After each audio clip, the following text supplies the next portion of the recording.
Assalamualaikum warahmatullahi wabarakatuh. Nah, di pertemuan kali ini kita akan membahas tentang tutorial untuk uji analisis regresi. Nah, sebelum itu perlu diketahui bahwa uji atau analisis regresi ini adalah metode statistik yang digunakan untuk memahami hubungan antar variabel, atau uji regresi ini bisa juga disebut sebagai uji pengaruh. Nah, secara umum itu ada dua jenis analisis regresi yang sering digunakan. Nah, yang pertama itu adalah analisis regresi linear sederhana dan analisis regresi linear berganda. Nah, analisis regresi linear sederhana ini adalah metode statistik yang digunakan untuk memahami hubungan antara dua variabel. Nah, yang itu satu variabel independen atau X dan satu variabel dependen atau Y. Nah, bentuk umum dari analisis regresi linear sederhana ini adalah Y sama dengan beta 0 ditambah beta 1X ditambah dengan E. E di sini adalah error atau kesalahan residual. Nah, sedangkan analisis regresi linear berganda itu adalah metode statistik yang digunakan untuk memodelkan hubungan antara satu variabel dependen dengan dua atau lebih dari variabel independen.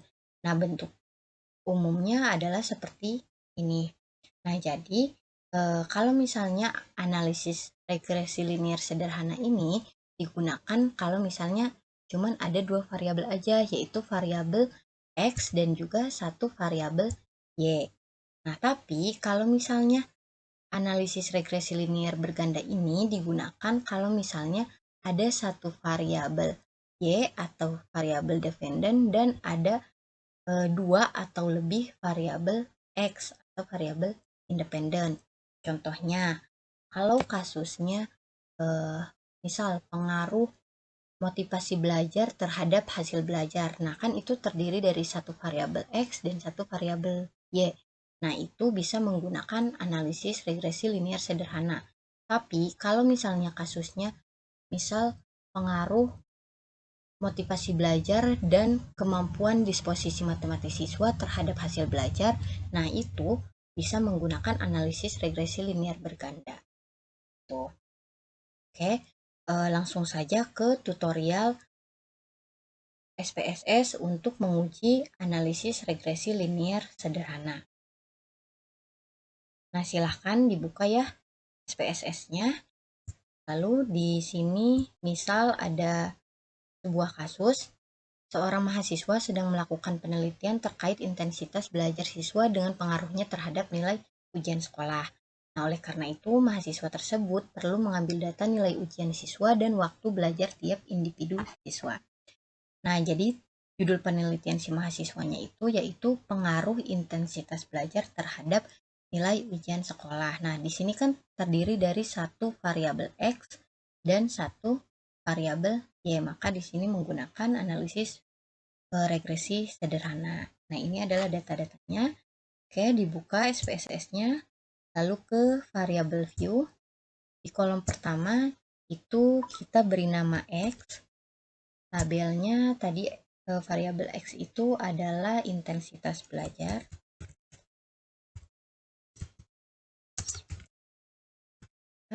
Dan kolom yang kedua yaitu variabel Y. Nama labelnya tadi hasil ujian. Nilai ujian ya. Nilai ujian. Oke, dibuka data view-nya. Lalu kita input data-data yang ada di sini. Kita input nilai intensitas belajar dan juga nilai ujiannya ke dalam SPSS.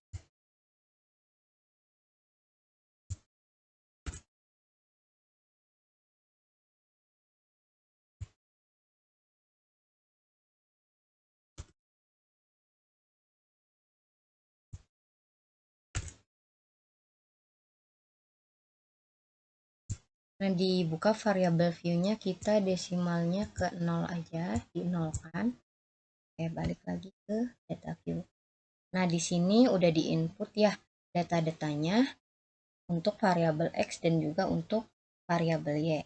Nah, sebelum ke uji analisis regresi linear sederhana, kita harus terlebih dahulu melakukan uji prasyaratnya, yaitu ada uji normalitas, uji homogenitas, lalu nanti ada uji linearitas, uji korelasi, dan uji heteroskedastisitas. Nah, untuk yang pertama kita lakukan uji normalitas terlebih dahulu. Caranya klik Analyze, Descriptive Statistik, dan lalu Explore. Nah, masukkan semua variabelnya ke kolom Dependent List. Lalu klik Option, klik Plots, dan centang normality plot with testnya. Terus klik Continue dan oke. Nah, di sini outputnya udah keluar ya. Dan kita fokus ke tabel yang test of normality.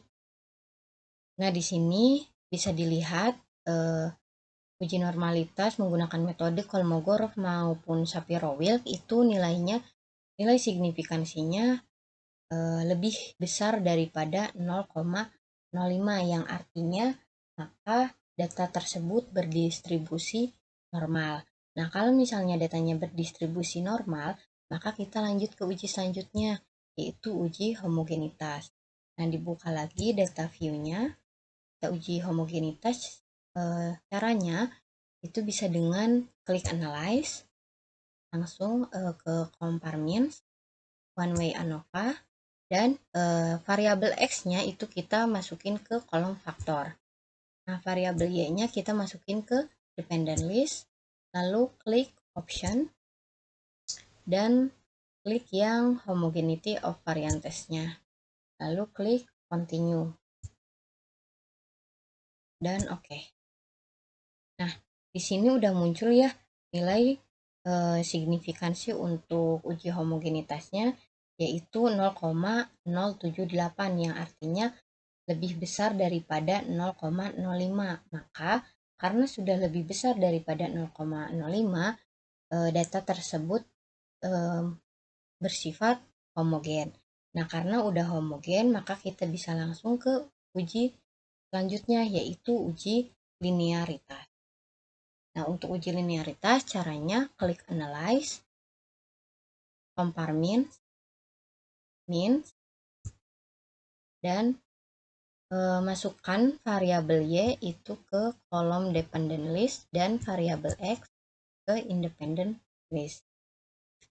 Lalu klik Option dan centang pada kolom bagian Test of Normality dan Continue, lalu oke.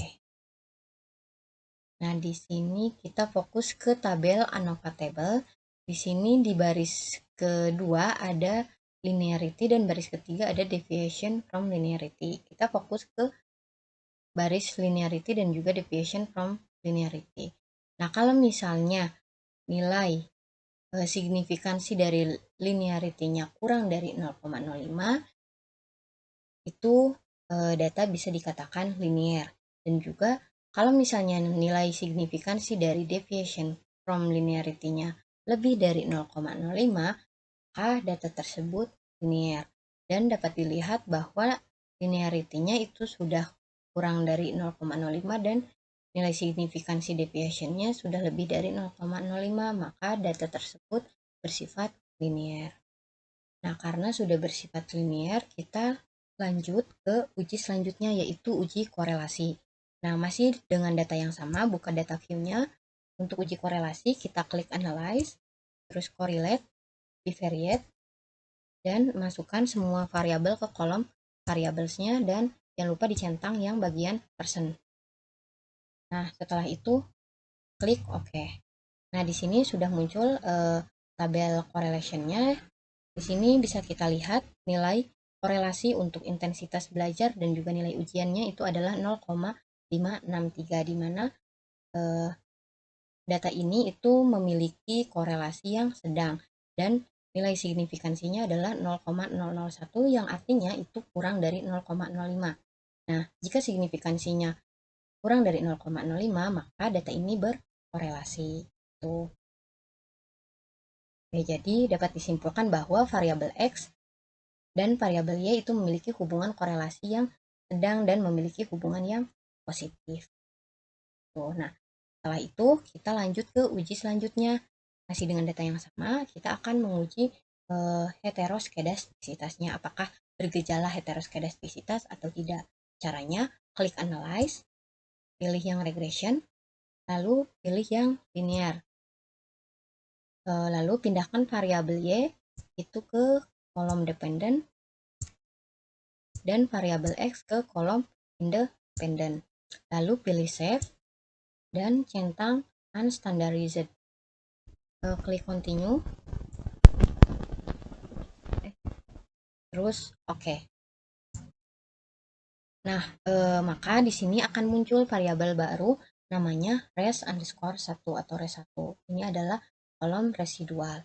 Nah, setelah itu kita lakukan transformasi data, yaitu caranya klik transform, compute variable, dan di target variabel ini kita ketikkan beri nama s underscore res. Dan setelah itu pilih arithmetic di sini, klik 2 kali, kemudian di sini klik ABS. Nah, di sini kan udah muncul ABS.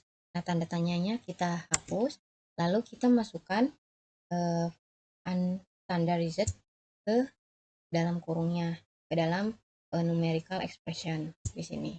Nah, jadi ABS dalam kurung res, kayak gitu. Nah, setelah itu klik OK. Nah, balik lagi ke data view. Ini kita baru klik analyze, terus pilih regression, pilih linear, kemudian yang variabel Y kita keluarkan dulu dari kolom dependent dan kita masukkan yang hashres ke dalam kolom dependent. Nah, setelah itu klik OK. Nah, di sini sudah muncul ya beberapa kolom. Nah, untuk uji heteroskedastisitas kita fokus di tabel yang koefisien. Nah, bisa dilihat di sini nilai signifikansinya yaitu 0,97, yang artinya bahwa kalau misalnya nilai signifikansinya lebih dari 0,05, maka tidak terjadi gejala heteroskedastisitas. Nah, salah satu syarat untuk melakukan uji analisis regresi linear sederhana ini adalah data tidak terjadi gejala heteroskedastisitas. Nah, karena ini tidak terjadi gejala heteroskedastisitas, maka kita lanjut ke uji regresi linear sederhananya. Kita balik ke data view.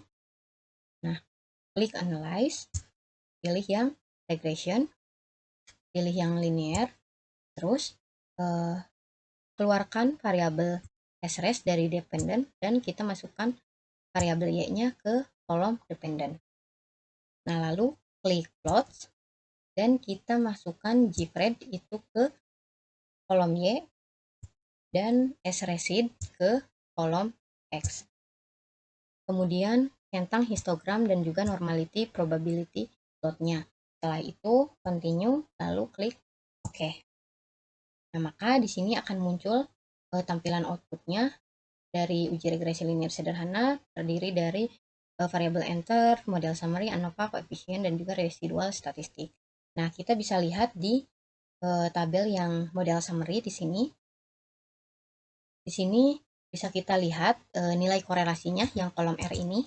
Nilai korelasinya itu sebesar 0,563, yang berarti variabel ini memiliki hubungan yang termasuk sedang. Dan juga bisa dilihat dari R square-nya atau koefisien determinasinya, pengaruhnya sebesar 0,317, yang berarti pengaruh variabel intensitas belajar terhadap nilai ujian itu sebesar 31,7%. Nah, sisanya itu berarti dipengaruhi oleh yang lain. Nah, lalu di tabel ANOVA ini itu kita bisa lihat nilai F hitungnya sebesar 13,007 dengan tingkat signifikansinya adalah 0,01, yang berarti kurang dari 0,05. Maka model regresi itu dapat digunakan untuk memprediksi variabel apakah ada pengaruh variabel intensitas belajar terhadap variabel nilai ujian. Tuh. Nah, lalu yang terakhir ini bisa dilihat tabel koefisiennya di sini di yang kolom B di sini ada 33,323. Itu berarti bahwa nilai koefisien variabel nilai ujiannya adalah sebesar 33,323 dan koefisien regresi X-nya sebesar 0,521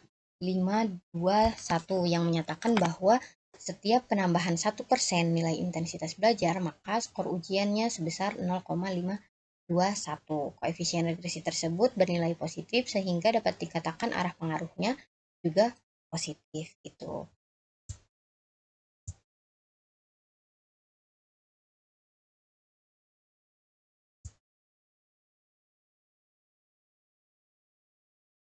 Nah, dari berdasarkan nilai signifikansi itu diperoleh dari tabel koefisien nilai signifikansinya yang ini itu sebesar 0,001 yang artinya lebih kecil daripada 0,05 sehingga dapat disimpulkan bahwa variabel intensitas belajar itu berpengaruh terhadap variabel nilai ujian.